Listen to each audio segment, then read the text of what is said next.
Today we are discussing about the ossification in infancy and adult. हमने previous में क्या देखा था कि जनरली जो ऑसिफिकेशन होता है वो फीटस एंड एम्ब्रियो के अंदर कैसे होता है, और वो हमने दो प्रकार से देखा था, एंडोकॉन्ड्रल ऑसिफिकेशन और इंटरस्टिशियल ऑसिफिकेशन के रूप में। हम उसी ओसिफिकेशन को आगे बढ़ाते हैं। जो हमारा सेकंड प्रिंसिपल था वो सेकंड प्रिंसिपल के रूप में क्या था, ओसिफिकेशन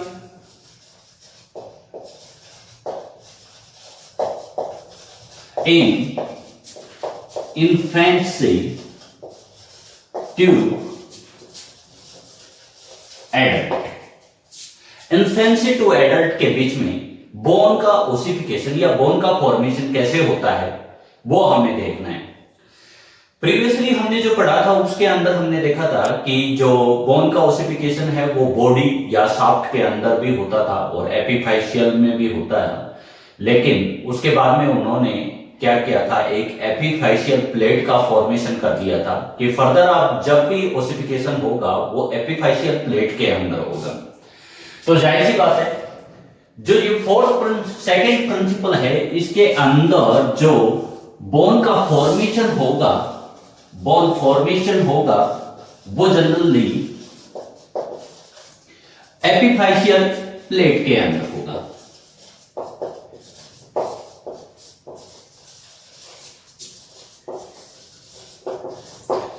यानी बोन फॉर्मेशन इन एपिफाइशियल प्लेट, और वो भी लेंथ वाइज में होता है। और दूसरा जो है इसका ओसिफिकेशन थिकनेस के रूप में भी होता है। तो एपिफाइशियल प्लेट एंड थिकनेस के रूप में ये दोनों प्रकार से जो एपिफाइशियल प्लेट जो है वो अगर ओसिफिकेशन या बोन फॉर्मेशन करेगी वो लेंथ वाइज करेगी, और जो आपकी थिकनेस है वो विड्थ के रूप में करेगी।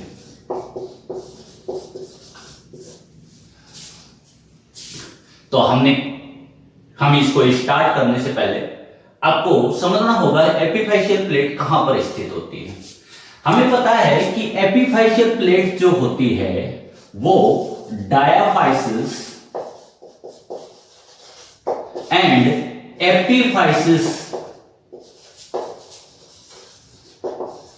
के बीच में होती है, इन बिटवीन होती है, दोनों के बीच में होती है।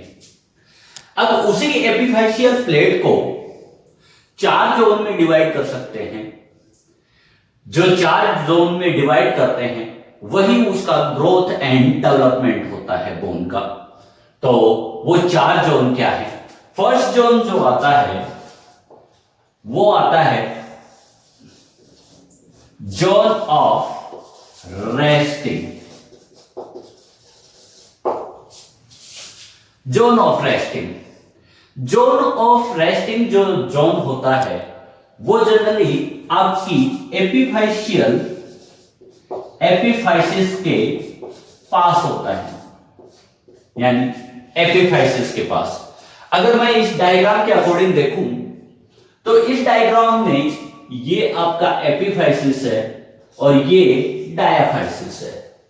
जो एपिफाइसिस के नियर होता है वो जोन आपका कौन सा होता है? रेस्टिंग जोन होता है। जनरली इसको रेस्टिंग जोन इसलिए बोला जाता है कि इसके अंदर पाई जाती है कॉन्ड्रोसाइट। अब बात आती है कि इसके अंदर कॉन्ड्रोसाइट क्यों पाई जाती है। हमने देखा था कि एपिफाइशियल प्लेट के अंदर हायालिन कार्टिलेज पाया जाता है, और जाहिर सी बात है हायालिन कार्टिलेज है और कार्टिलेज के अंदर कॉन्ड्रोसाइट होती हैं। कार्टिलेज के अंदर कौन सी सेल पाई जाती है? कॉन्ड्रोसाइट। ये जो कॉन्ड्रोसाइट होती है ये सेल डिवीजन में हिस्सा नहीं लेती है। ये जो कॉन्ड्रोसाइट है जिस फेज के अंदर सेल डिवीजन में हिस्सा नहीं लेती हैं, यानी इसमें सेल डिफरेंशिएशन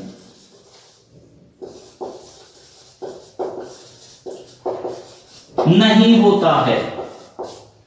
और सेल डिफरेंशिएशन कब नहीं होता है? जब ये किस फेज में होती है? रेस्टिंग फेज में। और जब सेल डिवीजन नहीं होता है, इसीलिए इस जोन को हम क्या बोलते हैं? Resting phase, zone of resting phase. इस जोन के अंदर आपकी कार्टिलेज, जो हाइलिन कार्टिलेज है, उसके अंदर कॉन्ड्रोसाइट मौजूद होती हैं, जो रेस्टिंग फेज के रूप में होती हैं। लेकिन इसका जैसे ही सेकेंडरी स्टेज आता है या सेकेंड स्टेज आता है, जिसको हम बोलते हैं जोन ऑफ प्रोलिफरेटिंग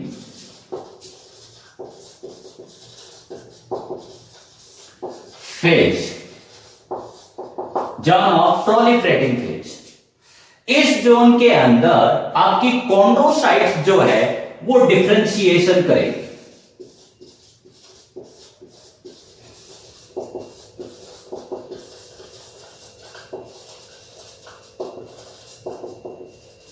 कॉन्ड्रोसाइट ने डिफरेंशिएशन करना स्टार्ट कर दिया है। अगर डायग्राम के अकॉर्डिंग देखें तो आपका ये जोन, जो सेकंड नंबर का जोन जो होता है, ये जोन आपका क्या कहलाता है? Zone of proliferating phase. अब इसको प्रोलिफरेटिंग फेज क्यों कहा जाता है? उसका रीजन है कॉन्ड्रोसाइट का डिफरेंशिएशन करना। अब जब ये कॉन्ड्रोसाइट डिफरेंशिएशन करती है तो एक के ऊपर एक लगती जाती है, स्टैक ऑफ कॉइन्स के रूप में ये अरेंज होना स्टार्ट हो जाती है, स्टार्ट होती है, जिसकी वजह से बहुत सारी कॉन्ड्रोसाइट क्या होती हैं? नई कॉन्ड्रोसाइट्स बनती हैं, और वो कॉन्ड्रोसाइट एक सेल के ऊपर एक सेल बनना स्टार्ट हो जाती है। और साथ के साथ ये फॉर्मेशन करता है एक्स्ट्रा सेलुलर मैट्रिक्स का, एक्स्ट्रा सेलुलर मैट्रिक्स का फॉर्मेशन करता है। इसलिए जब नई सेल्स का फॉर्मेशन होता है तो वो एरिया को कवर करती है, और उसी एरिया को कवर करती है, इसलिए इस फेज को हम क्या बोलते हैं? प्रोलिफरेटिंग फेज बोलते हैं। जो थर्ड फेज होती है वो होती है जोन ऑफ हाइपरट्रोफी फेज।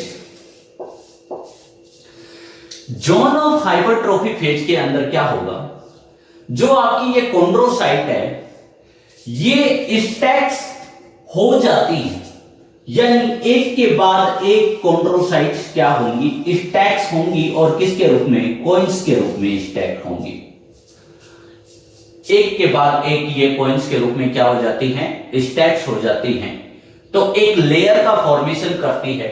तो जनरली ये लेयर आपकी थर्ड लेयर बनती है, जो किसकी बनती है? आपकी कॉन्ड्रोसाइट्स की।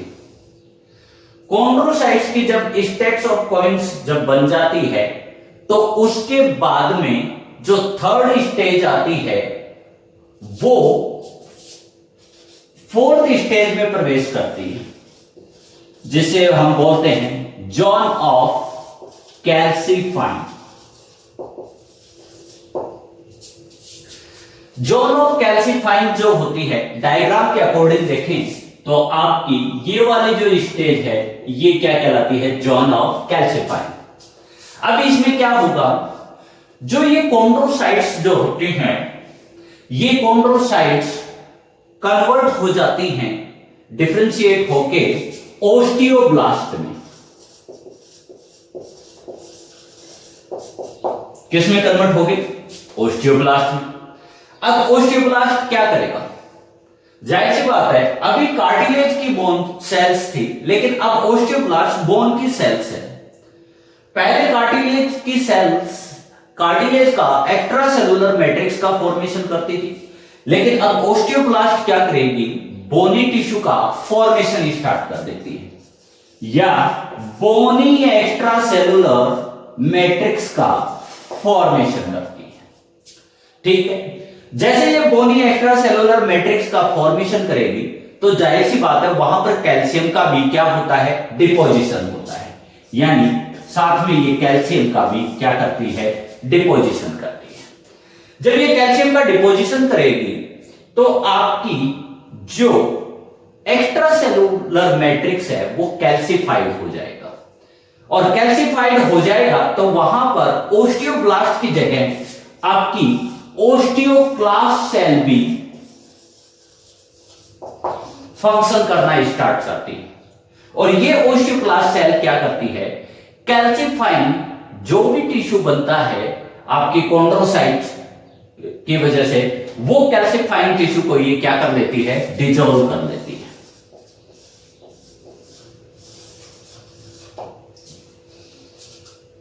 डिसॉल्व कर लेती है और ये प्रोसेस लगातार चलती रहती है।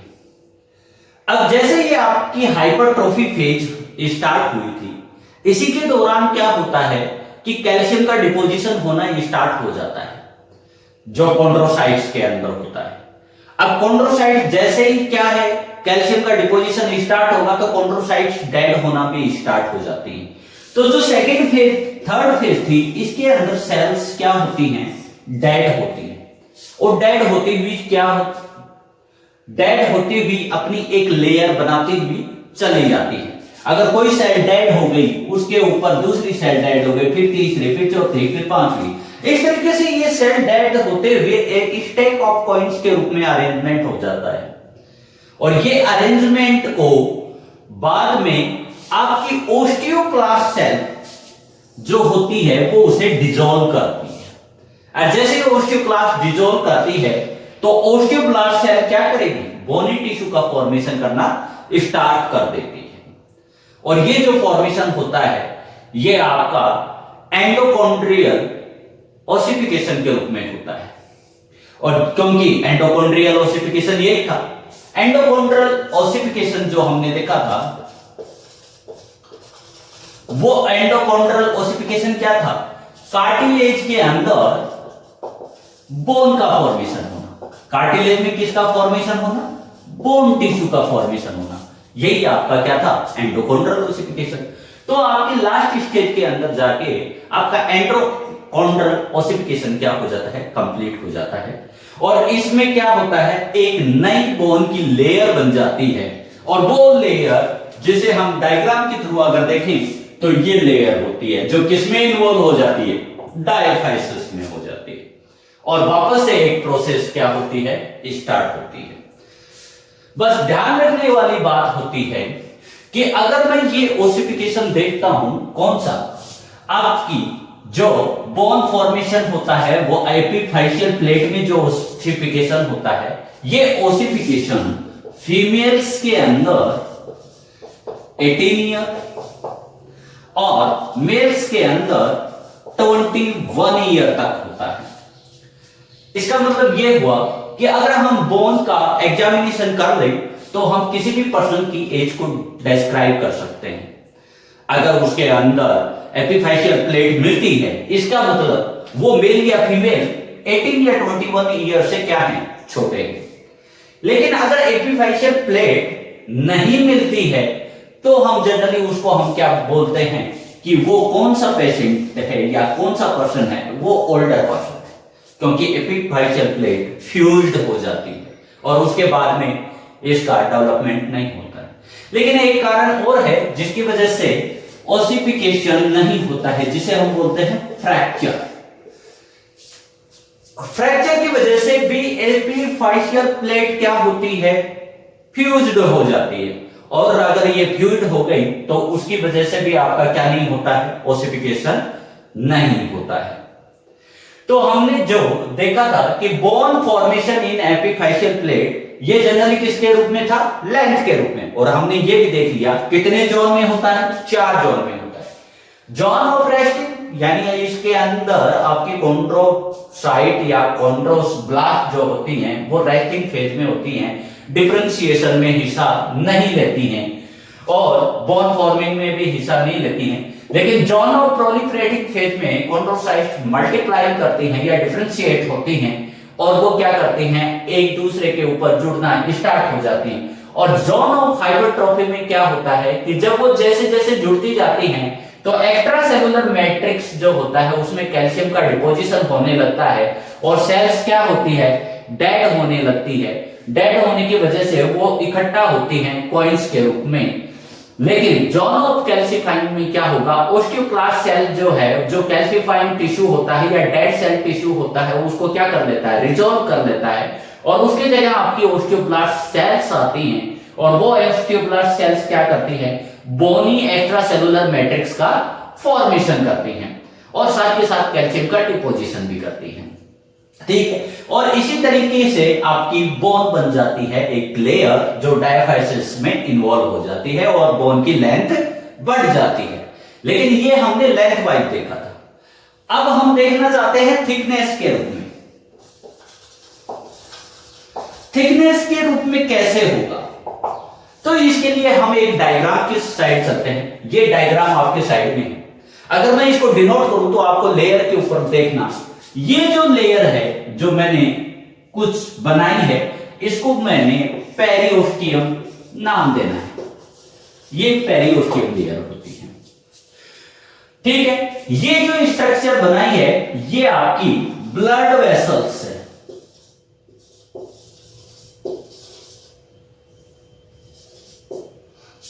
ब्लड वेसल्स है, यानी ये ब्लड वेसल्स है, ये आपकी पेरिओस्टियम लेयर है और ये आपकी है लेमिना।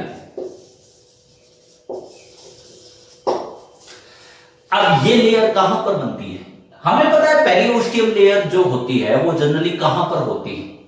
पेरिओस्टियम लेयर हमारी होती है कहां पर, आउटर कवरिंग, बोन की आउटर कवरिंग। अब बोन की आउटर कवरिंग के अंदर जो पेरिओस्टियम लेयर जो होती है उसके पास ब्लड वेसल्स होती हैं और वो ब्लड वेसल्स जो होती हैं तो वहां पर पाई जाती है पेरिओस्टियल लेयर और पेरिओस्टियल लेयर के साथ सेल्स होती हैं पेरिओस्टियल सेल्स। कौन सी सेल्स होती हैं, पेरिओस्टियल सेल्स बोलते हैं हम। क्यों बोलते हैं, क्योंकि ये पेरिओस्टियल लेयर के पास होती हैं। ये पेरिओस्टियल सेल्स डिफरेंशिएट होके और आपकी एक सेल ओस्टियोब्लास्ट का फॉर्मेशन करती है। किसका फॉर्मेशन करती है, ओस्टियोब्लास्ट का फॉर्मेशन। ये ओस्टियोब्लास्ट जो होती है वो क्या करेगी, एक्स्ट्रा सेलुलर मैट्रिक्स का फॉर्मेशन करना स्टार्ट कर देगी और मिनरल्स का डिपोजिशन भी स्टार्ट करेगी। तो एक्स्ट्रा सेलुलर मैट्रिक्स का जब ये फॉर्मेशन स्टार्ट करती है तो वो कुछ ग्रूव लाइक स्ट्रक्चर्स बनाती है। तो आपकी ये जो स्ट्रक्चर्स है इसके अंदर पेरिओस्टियम का ये तो रिज का फॉर्मेशन करती है, पहले तो रिज का फॉर्मेशन करेगी और जो आपकी ये कॉनकेव स्ट्रक्चर है ये इसकी ग्रूव स्ट्रक्चर कहलाती है। ग्रूव स्ट्रक्चर, ये जो उभरा हुआ पार्ट जिसको बोलते हैं, प्रोट्रूडेड पार्ट जिसे हम बोलते हैं, इसको हम रिज बोलते हैं। रिज का फॉर्मेशन करती है और साथ के साथ किसका फॉर्मेशन करती है, ग्रूव का फॉर्मेशन करती है। ये ग्रूव जो है ये इस ब्लड वेसल्स को क्या करता है, इनर साइड में ले लेता है। जैसे यहां पर मैंने स्ट्रक्चर में दिखाई हुई, इस ग्रूव ने क्या किया, इसको ब्लड वेसल्स को इनर साइड में क्या कर दिया है, कन्वर्ट कर दिया है। लेकिन जब ये ग्रूव आपस में जुड़ जाता है तो जुड़ने के बाद में ये किसका फॉर्मेशन करता है, तो ये करता है लैक्यूनाई का फॉर्मेशन। और लैक्यूनाई में क्या होती है, ब्लड वेसल्स होती हैं। जैसे वो ब्लड वेसल्स उस ग्रूव से कवर्ड हो जाती हैं, जैसे मैंने यहां पर देखा ये कवर्ड हो गई हैं, तो साथ ही साथ आपकी क्या है, ओस्टियोब्लास्ट का फॉर्मेशन चलता रहता है और वो ओस्टियोब्लास्ट एक्स्ट्रा सेलुलर मैट्रिक्स का फॉर्मेशन भी करती हैं। तो वो एक्स्ट्रा सेलुलर मैट्रिक्स का जब फॉर्मेशन करती है तो उसके चारों तरफ एक स्ट्रक्चर बनती है जिसको हम बोलते हैं लेमिना, यानी वो लेमिना से क्या हो जाता है, कवर्ड हो जाता है। अब जो अंदर की साइड में आपकी पेरिओस्टियम लेयर है, ये पेरिओस्टियम थी, ये पेरिओस्टियम अब कन्वर्ट हो जाती है एंडोओस्टियम में। किसमें कन्वर्ट हो जाती है, एंडोओस्टियम में। अब हमें पता चल गया कि जो ये पेरिओस्टियम थी अब ये एंडोओस्टियम बन चुकी है। लेकिन आउटर लेयर अब फिर दोबारा से उसी प्रोसेस में गुजरती है, फिर दोबारा से कॉनकेव हो जाती है और रिज का फॉर्मेशन करती है और ग्रूव का फॉर्मेशन करती है। किसके चारों तरफ, ब्लड वेसल्स के चारों तरफ। क्योंकि किसी भी सेल्स का डेवलपमेंट और ग्रोथ होता है तो ब्लड वेसल्स के पास में होता है। अब इस ब्लड वेसल्स के पास में है तो जाहिर सी बात है ये ब्लड वेसल्स में एक ग्रुव और बनने की तैयारी में है, जबकि हमारा पहले से एक लेमिला और एक लैक्यूनाई बनकर फॉर्म्ड हो चुकी है। और इसी को हम क्या बोलते हैं, एक सिस्टम जिसे हम बोलते हैं हैवर्सियन सिस्टम, या फिर हम इसको बोलते हैं ओस्टियोम। क्या बोलते हैं? ओस्टियोम। यानी ये जो प्रोसेस चलती है इसमें फॉर्मेशन होता है ओस्टियोम का, ओस्टियोम फॉर्मेशन होता है। और ओस्टियम फॉर्मेशन में हमें पता है कि अंदर की लेयर एंडोओस्टियम, एंडोओस्टियम के चारों तरफ आपकी क्या पाई जाती है? लेमिला पाई जाती है, जो लैक्यूनाई द्वारा एक दूसरे के साथ क्या होती हैं? कनेक्टेड रहती हैं। अब यहां पर जो ओस्टियोब्लास्ट सेल्स होंगी वो लगातार क्या करती हैं? डिफरेंशिएट होती रहती हैं और साथ ही साथ फॉर्मेशन करती हैं किसका? लेमिला का। लेकिन ये जो लेमिला होती है ये एंडोओस्टियम के इनर साइड में बनती हैं। जितने भी लेमिला बनेगी वो लेमिला एंडोओस्टियम के इनर साइड में फॉर्मेशन होगा और वो उसको एक कवर कर देता है और एक ओस्टियम का फॉर्मेशन कर देता है। इसी तरीके से ओस्टियम का लगातार अगर मान लो फॉर्मेशन होता रहे तो जो लेयर के पास में अगर फॉर्मेशन होता है तो वो उसकी थिकनेस को क्या कर देता है? बढ़ा देता है। और इस प्रकार से जो बोन की थिकनेस है वो बढ़ जाती है। अब बात आती है बोन की थिकनेस के साथ में हमें मेडुलरी कैविटी के बारे में देखना है। तो मेडुलरी कैविटी के अंदर जैसे लगातार बोन सेल्स जो होती हैं वो डेड भी होती जाती हैं, कैल्सिफाइड भी होती जाती हैं, तो हमारी ओस्टियोक्लास्ट सेल्स जो क्या करती हैं उसको डाइजेस्ट या डिसॉल्व करती रहती हैं। जैसे मैंने एक एग्जांपल देखा है, ये जो डायग्राम है इसके अंदर हम मेडुलरी कैविटी की फॉर्मेशन मान लेते हैं। ये मेडुलरी कैविटी है, इसका डायमीटर इतना है। तो ओस्टियोक्लास्ट सेल जैसे डेड सेल होगी उसको क्या कर लेगी? डिसॉल्व कर लेगी। फिर जो मेडुलरी कैविटी की फॉर्मेशन है वो लगातार चलती रहती है, तो अंदर का डायमीटर उसका क्या हो जाता है? ज्यादा बन जाता है। इसी तरीके से मेडुलरी कैविटी भी क्या होती जाती है? बड़ी बनती जाती है। और मेडुलरी कैविटी अगर बड़ी बनती जाएगी तो आपकी बोन की थिकनेस भी क्या होती जाती है? बड़ी होती जाती है, यानी वो साइज में बड़ी हो जाती है। इस प्रकार से आपकी बोन का फॉर्मेशन जो इन्फेंसी से लेके एडल्ट तक होता है वो इस प्रकार से होता है। एक तो लेंथ वाइज और सेकंड आपकी होती है थिकनेस वाइज। थिकनेस वाइज में हमें याद रखना है लेमिना का फॉर्मेशन होना और आपकी जो ब्लड वेसल्स और पेरिओस्टियम का है उसका एंडोओस्टियम में कन्वर्ट होना।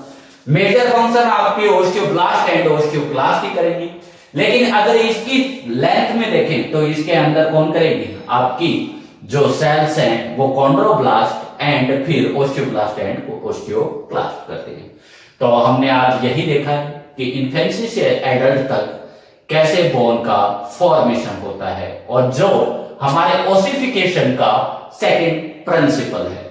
नेक्स्ट हम इसका थर्ड प्रिंसिपल देखेंगे जिसे हम बोलते हैं रीमॉडलिंग ऑफ द बोन। तब तक के लिए थैंक यू।